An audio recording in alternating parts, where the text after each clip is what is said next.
Well, now, the general trend of this seminar has been from the theoretical to the practical. That is to say, I started in the first session talking to you in a very theoretical way about the relation of the individual to the world and showing how our apprehension of our own existence is, when compared with the scientific description of our relation to nature, really a hallucination. And then the problem is the practical overcoming of this hallucination. And so I've discussed with you two approaches which are very like each other to that objective. One, the essential principles of the method of Zen, and the other, the essential principles of the method or non-method of Krishnamurti. Because coming to the Blaisdell Institute are these people, Zen people and Krishnamurti, we hope. So that, don't bruit it around too much, but that's what you're in for.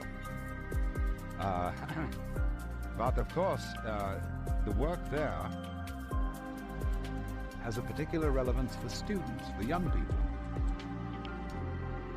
And both these approaches, Krishnamurti's approach and the Zen approach, are very proper and appropriate for young people today. One of the most balancing factors in San Francisco life at this time is the existence of a very strong movement for the practice of Zen alongside the whole wide open world of hippiedom.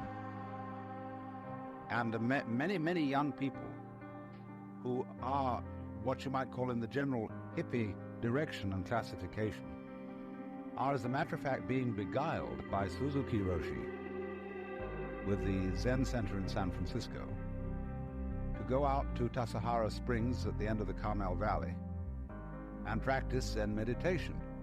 Now, this is a very extraordinary thing, because the sessions in Zen meditation out at the end of the valley are tough. And Mr. Suzuki stands no nonsense.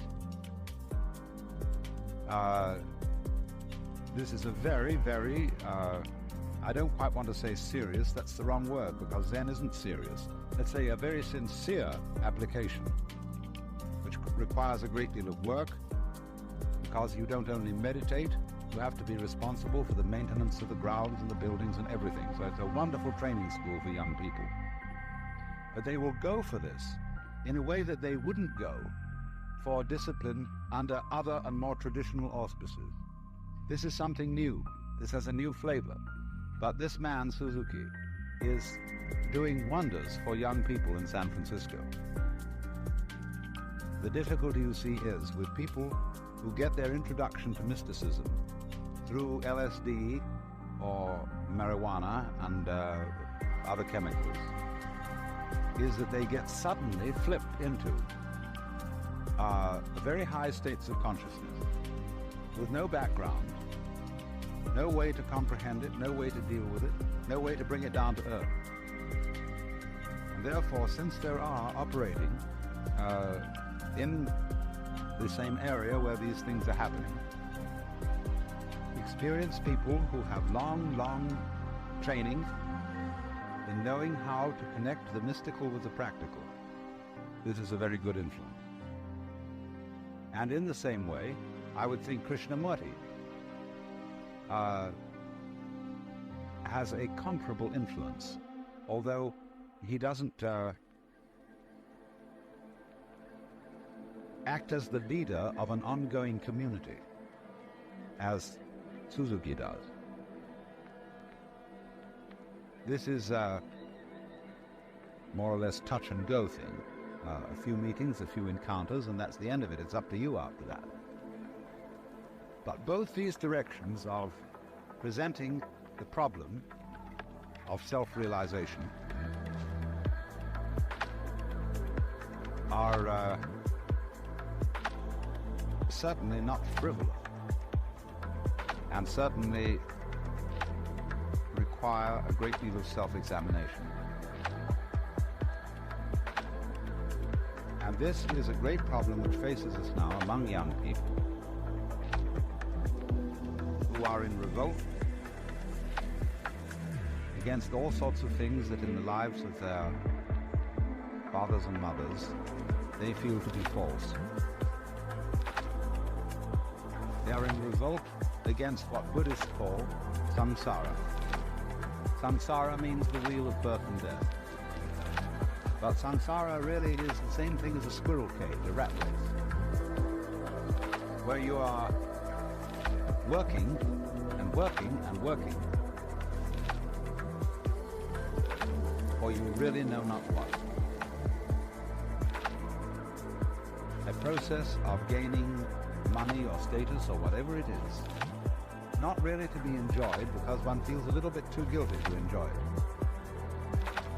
but to bring up children, to give them expensive and glorious college education, so that they can bring up their children to do the same thing. You see, and it just goes on and on and on and on like this. And so against this rat race, against the absorption, say, of the executive in paperwork and abstraction, against the complete dissolution of the family by reason of husband's absorption in business, wife's absorption in women's club, children's absorptions in a school where they're not cared for by their parents.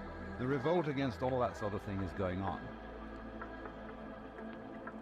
But it's just not enough to revolt. It's just not enough to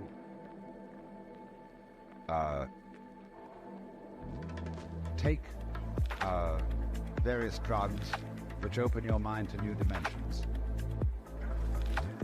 It's not enough to challenge everybody's standards in clothing, in housing, in family arrangements, and so on. Behind and beyond all that, there must be some way of bringing it all to earth, grounding it. As I've intimated already, the fascination of young people today for the mystical and for chemical mysticism is very dangerous. Like every worthwhile enterprise is dangerous. If they weren't doing that, they'd be driving hot rods and perhaps skydiving. Anyway, something dangerous. The young always have to be involved in something dangerous. But this adventure of exploration of the inner world is of peculiar danger, simply because it goes into that aspect of our being about which we know least, our own inner life, our minds. But it is of the utmost importance that those adventures be accompanied with some kind of discipline. Now, discipline is a dirty word today among young people. When you say discipline, it means, don't do it. And so I substitute for the word discipline the word skill. Because there is no pleasure in this world without skill. And skill is an attractive word. Discipline is a push-away word, you see? And you, all of you, as I look around to estimate the ages of people in this room, you're all involved with young people. And you must be very conscious, as you all are very conscious, of the strife, the discord, the gap between generations. And so what I myself regard my function to be a bridge person. I've worked all my life to be a bridge between East and West.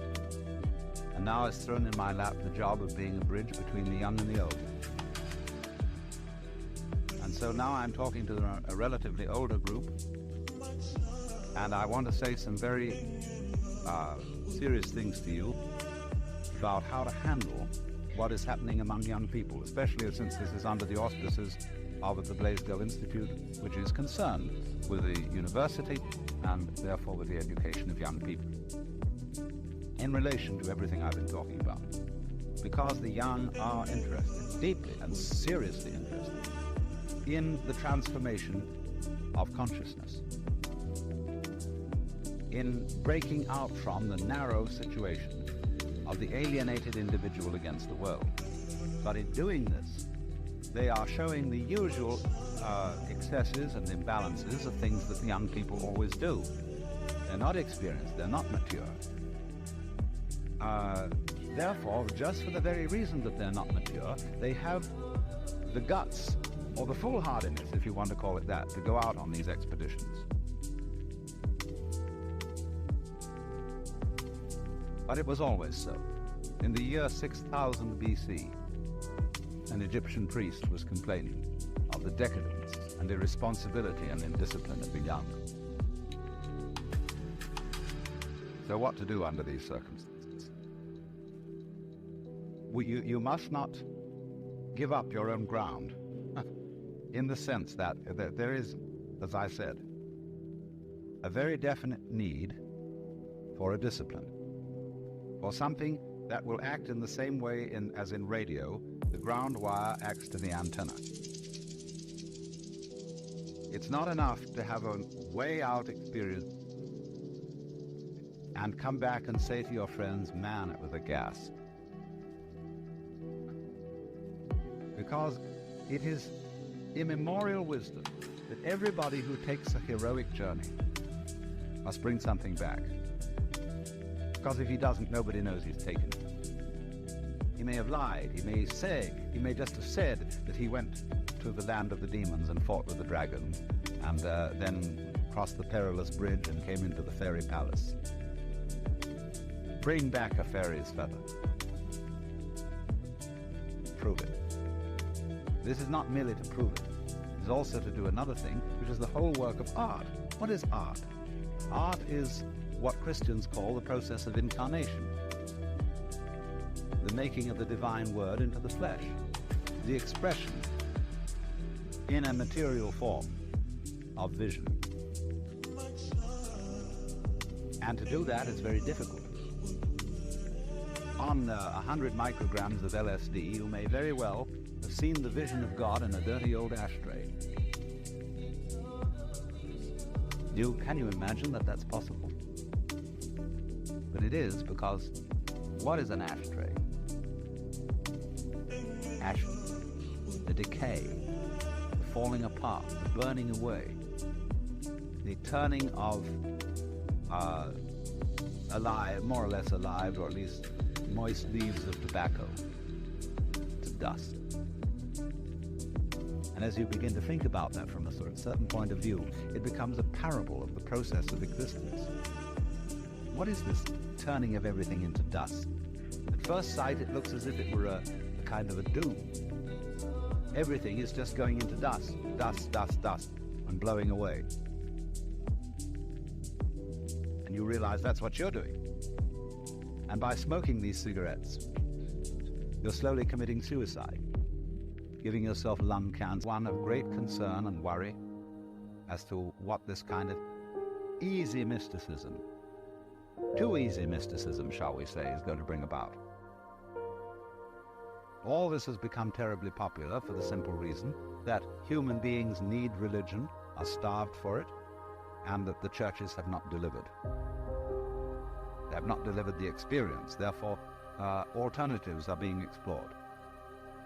But you, as I repeat, you are rightly and properly concerned as to what will be the outcome. And the only way to make a good job of it is, instead of saying, suppress the whole thing, which never works anyway, is to emphasize the point, all right, you've done this. This is what you've seen. You've had these experiences, but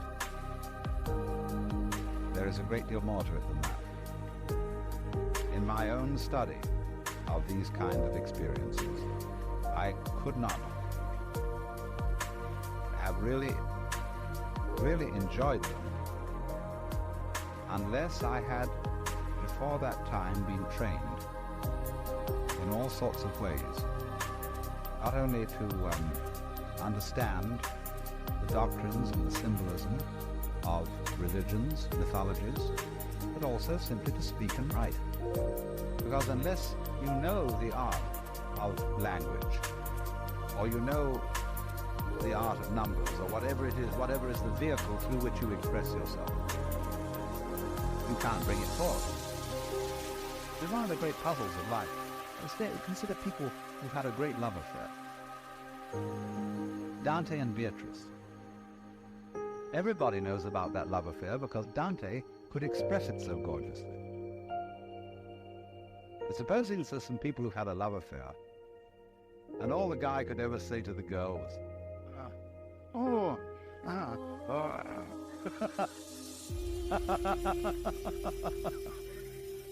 And this is a real puzzle, because is that guy any less in love with the girl than Dante was with Beatrice? Perhaps it was the same degree of love. But obviously, the effect for mankind of Dante's love was far greater than the guy who can only say, see? They both go into the paradise. They both go into the beatific vision. One brings it back and shares it. And this is the distinction which is made in Buddhism between two kinds of Buddhas. There's the Buddha who attains nirvana for himself. He's called a pratyeka Buddha. And there is the Buddha who crosses and sees nirvana and comes back to share it with the whole universe, with everybody, with all sentient beings. He's called Bodhisattva. And it so turns out that in the literature of Mahayana Buddhism, pratyeka Buddha is almost a term of abuse, whereas a Bodhisattva is the ideal form of man. Because the Bodhisattva realized that he does not have the vision, really. Let me put it this way. I don't have it if you don't. Because I have it only to the extent that I can give it away. That I can give it up and to, I'm quoting Gary Snyder, up and to all others. But in order that people may master these disciplines, and this is the responsibility of the older generations, it must be understood that working on the disciplines is fun. And this is the task of all good teachers. All good, really gifted and great teachers are people who never have to resort in their classes to artificial methods of imposing discipline. They need no proctors. They need no punishments. They need no bribes. Because the good teacher is the person who makes the work of learning the discipline so completely fascinating that the student is embroiled. The reason being that learning a discipline is not a matter of forcing yourself. And here the English language leaves a little bit to be desired. We have a paucity of words for effort, for application, for concentration. We can talk about, when we're talking with children, you must apply yourself. Now, it's perfectly true. Nothing in the way of a skill will be achieved without practice. But if practice is strained, still nothing will be achieved by it, except resentment. Many a little boy learns to hate the violin or the piano because it was drummed into him, this is what you've got to do, you've got to apply yourself to it, driving it home. But on the other hand, if there is a way of fascinating a child with the discipline of any musical instrument or what have you, then they can apply themselves day after day after day after day and be fascinated with the discipline. So this is the skill of the teacher. This is upaya. I used the Sanskrit word this morning. Skillful means to get the student to love the art. Because remember this principle. If your student does not learn to love the discipline, he will never be any good at what you're teaching him. Now, you may know that certain kinds of scholars do work that most of us would think very tedious. They are, let's supposing I talk a field about which I know a few smatterings, which is the study of Chinese. Chinese scholarship is very difficult. You have enormous amount of characters to study, and you have to look up things in dictionaries and consult volumes of this and volumes of that. But the true scholar is a person who just loves doing that. He'll spend a whole afternoon going after one character, through all sorts of things, sifting this reference and that reference. And he'll be having more fun than someone at a bowling alley doing just that. And from the standpoint of an external observer who has no particular interest in this, they'll think, oh, how hard he's working. You know, in my private life, I must confess to you, I've had a terrible time with this, because I love my work. And people who had absolutely, say, no comprehension or interest in what I'm doing would wonder, how do I keep up the pace? How can I possibly do this, that, and the other? I love it. But then, there are other people who say, you never do a lick of work in your life. You're playing all the time. Just goofing off. It's too easy for you, see? Because you love it. But that's the only way to get it done. And done well, because if you have something that is, say, a good marriage is not the result of forcing yourself into that marriage. Are you seriously supposing that if you say to your husband or wife, darling, do you really love me? And the partner answers, I'm trying my best to do so. This isn't simply not a satisfactory marriage. We are not going to get beautiful work by mere effort against the grain. When you could tell a cook instantly by tasting one mouthful of a dish whether it was cooked out of a sense of beauty or cooked out of love. Now, a person, say, who cooks out of true love will of course encounter days on which it is difficult. But somehow the overall love of the art will manage to get him through those days when it's difficult. And so with marriage, and so with the mastery of any other art. But it is on the end of the older people, it is up to the teachers, the parents, to present the disciplines of life as something that not just that you ought to know, but as something that it is beautiful to understand.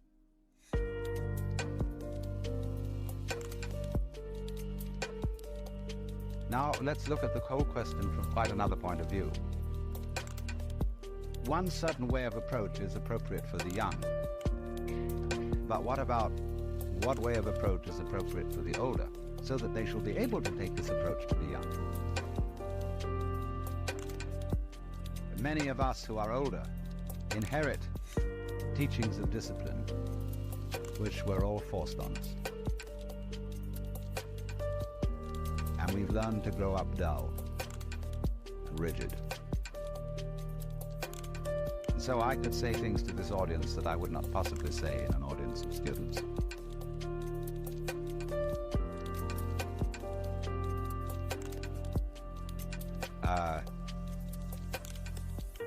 It's up to you to loosen up and to become a little mad. There's no point saying that to a younger audience, because they're going to do that anyway. But a great problem for the generation of parents and grandparents is psychic rigidity. Because we have been indoctrinated for a long time in not being able to trust ourselves. And this morning I was discussing, Chinese ideas about trusting human nature, about spontaneity, the disciplines of spontaneity, and so on and so forth. Now, this becomes of peculiar importance to people who have passed the threshold of the middle of life. Because in the first half of life, if you lived your life properly, You're supposed to have set up yourself in the world and have established your business, your profession, or whatever it was. And you go on to the second half of life, you've got to get ready to die. Now, are you ready to die right now? Would you like, supposing, we were going to be annihilated by an atomic bomb in, say, 5 minutes. Supposing we're going to be annihilated by an atomic bomb in 5 minutes. What would you think you ought to do between now and then? R.H. Blythe asked this question to a Zen master. What would you do? He said, I would practice Zazen, meditation. Blythe was disappointed in his answer, because he had put it, would you like to listen to your favorite music? Would you like to make love to a beautiful woman? Or would you just go on sort of with everyday life as if nothing had happened, like somebody winding up his watch on his way to execution? He once asked a Zen mistress, there are such ladies, old nun, who was a great Zen teacher, where do you think you're going to go when you die? She said, I don't think I'm going to go anywhere. He said, in that case, I'll go with you.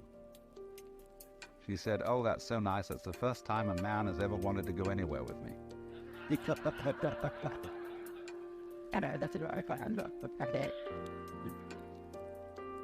But you see, it is traditional. All cultures have understood this in some way or other, that when you enter the second half of life, the business of that part of life is to get ready to die.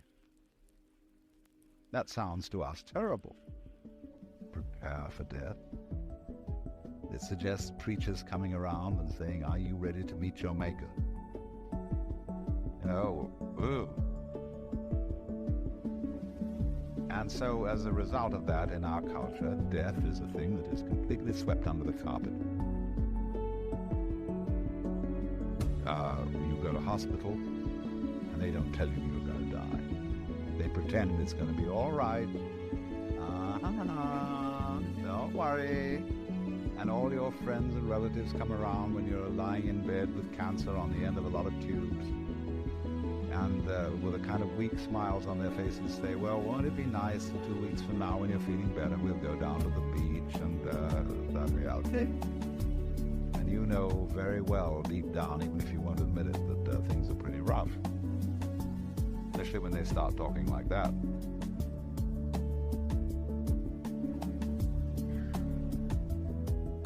We seriously need an entirely new approach to death. We need entirely new hospitals. We need sanitaria for the dying, where dying is made into a work of art, as a real achievement. Where when you are going to die, and it becomes fairly certain this is the end. I'm talking about this specifically because if you understand the last minute, then you can kick it back into that whole of the second half of life, which is a preparation for the last minute. But the thing is to understand the last minute first. Let's say we take an entirely different attitude to death. Say now, look, as quite different. The way we say to the young is build up your strength and your skills so that you can take on responsibility. There'll be no need for you anymore. Quite a different scene, but a very liberating one, if you can learn to enjoy it.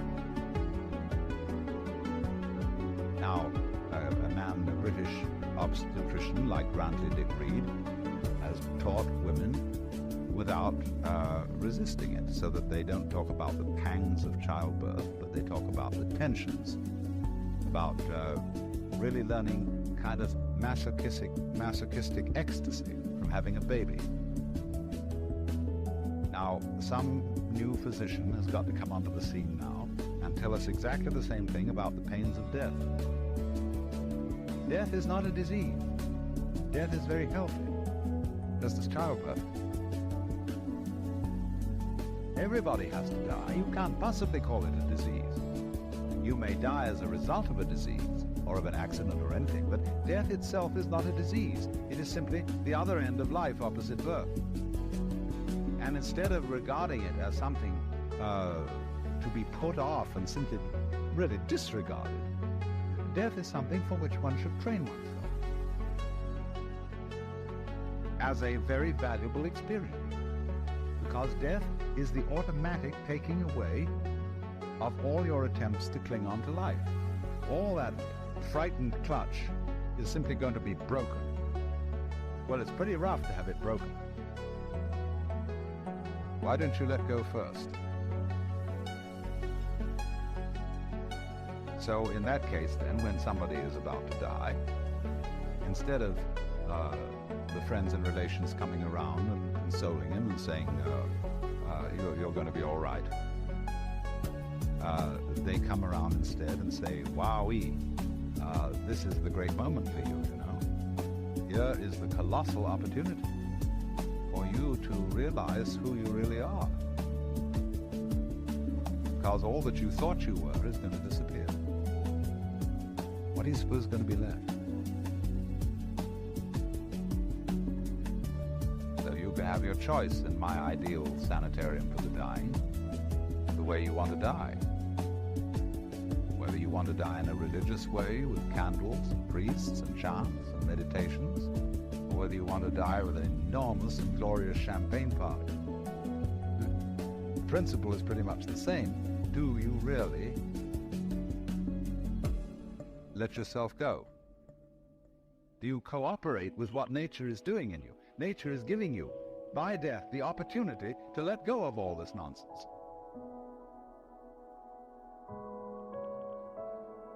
Now, when you've passed the middle point of life, you can see it coming. You begin to read the obituaries, and this friend and that friend has disappeared. And, and you know it's on the way. Now, instead of avoiding this, what about it? Because nature is in this fact assisting you to let go of yourself, making it easy, what is very difficult for the young.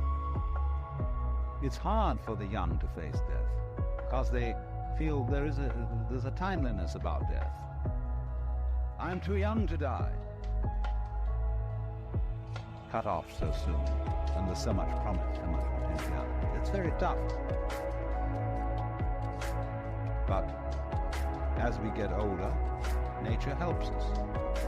We realize that, well, we've had it. Past the middle of life, every day is gravy. But you're being helped, you see, to this act of release.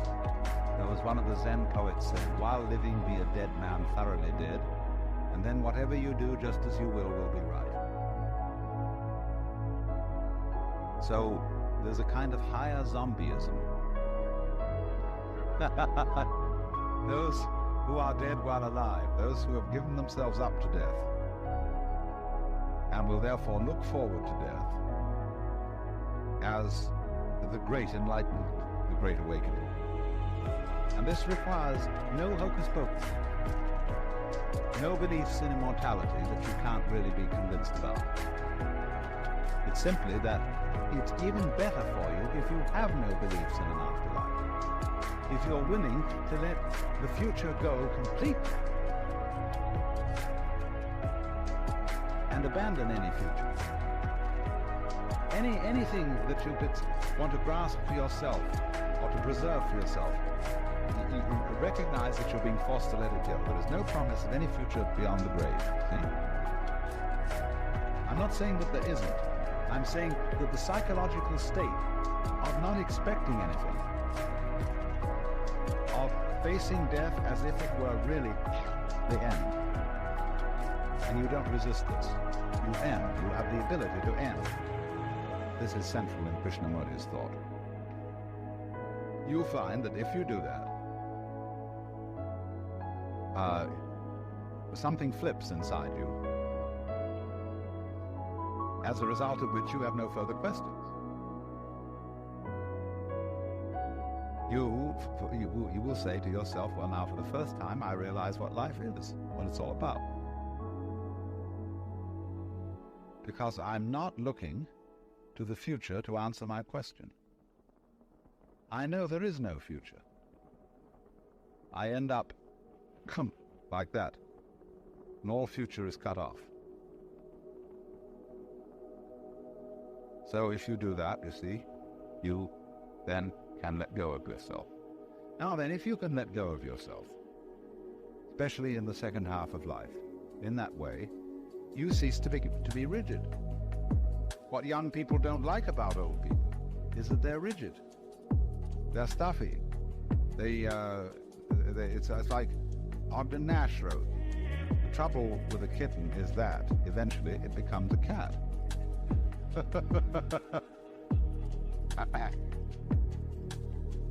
And one understands this to some extent. It's very hard for, let's say, a woman who was once very pretty and is now afflicted with rheumatism and what have you, pains all the time, to put up with a great deal of noise and dance and stuff going on, and it just racks through your head all the time. And therefore you put on an expression that makes you look stuffy. You can't help it. It's very rough. But if you're not racked with pain all the time, you're enjoying a reasonably healthy old age, don't be on the defensive. So to this part of life, one must say, it is important to be a little mad. When a bridge built of steel doesn't swing in the wind, it's going to crash. It has no give. And so likewise, people who don't have any give are in danger of being insane. In order to be sane, you must have it. Just as I said, the stew has to have a little salt in it. The good human being has to have a little rascality in it. So the sane person, especially the mature person, must have a little crazy. And just as it says in the book of Genesis that God ordered that every seventh day should be a holiday, 1/7 of your life should be madness. Otherwise you'll be crazy. Because too rigid. And therefore, it's important for all of us who are set in our ways, who are habituated to certain patterns of life, and we cling to these, to get off it. Not all the time, but about 1/7 of the time. And learn to swing. And that means that the art of meditation, shall we say, for the older people is not necessarily what the art of meditation is for the younger people.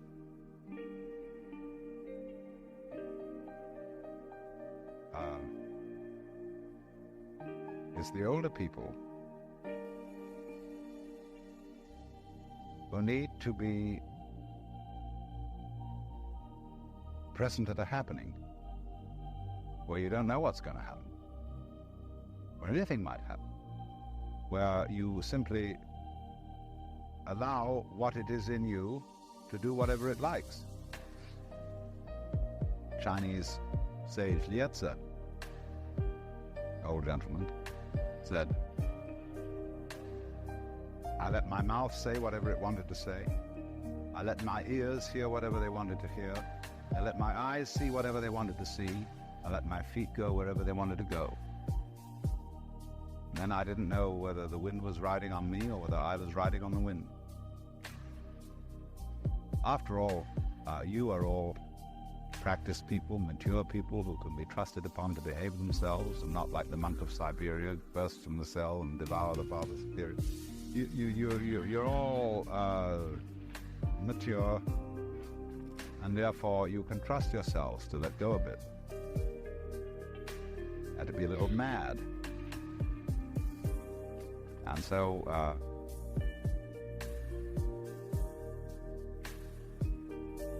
I've just written a book, published a book called Nonsense. And it consists of a lot of ditties that are unashamedly absurd. I was saying that these are great ditties for people to use while driving cars and shaving and washing dishes and so on. And you can invent your own just like mine, but don't do it within the hearing of a psychiatrist.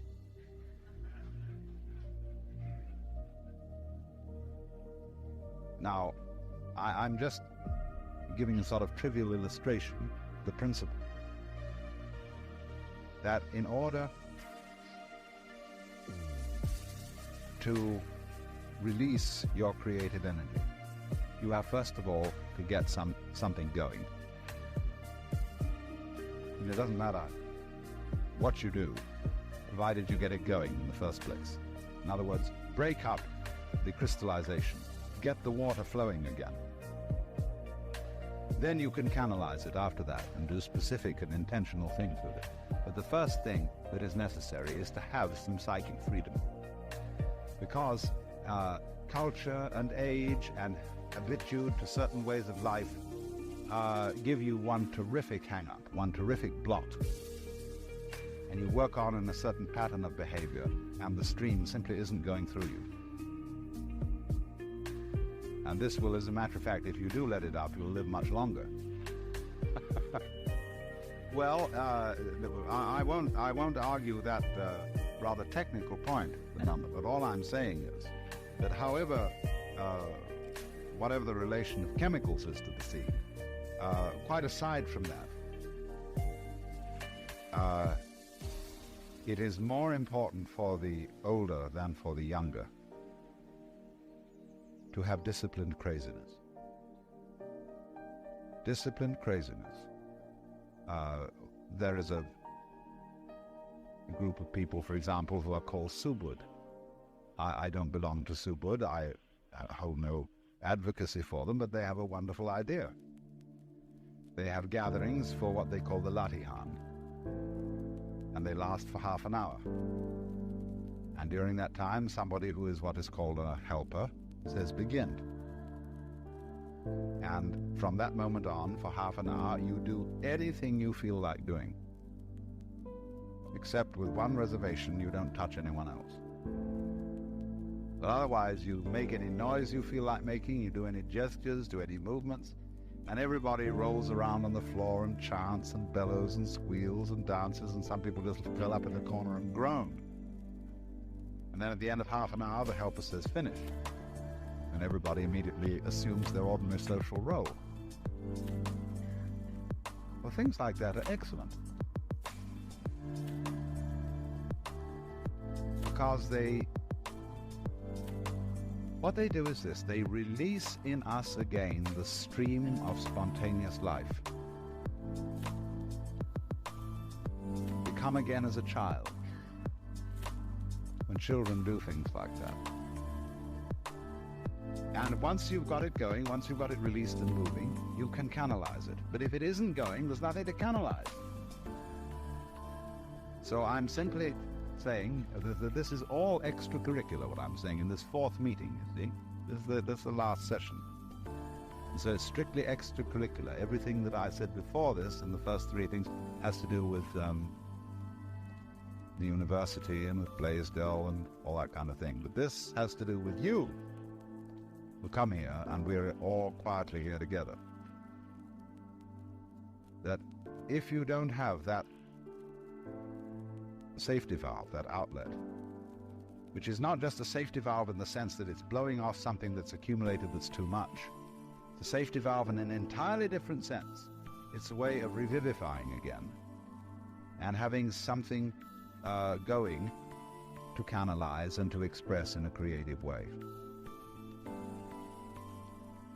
And it goes along, all that kind of thing. You see, that non-programmed spontaneous activity, which is pure nonsense, goes along with everything that I've said heretofore about non-verbal experience and the importance of re-establishing contact with the spontaneous world, the non-verbal world, the supra-rational world, not merely as something to contemplate while sitting quietly in meditation, but something with which to participate actively. You can, you see, have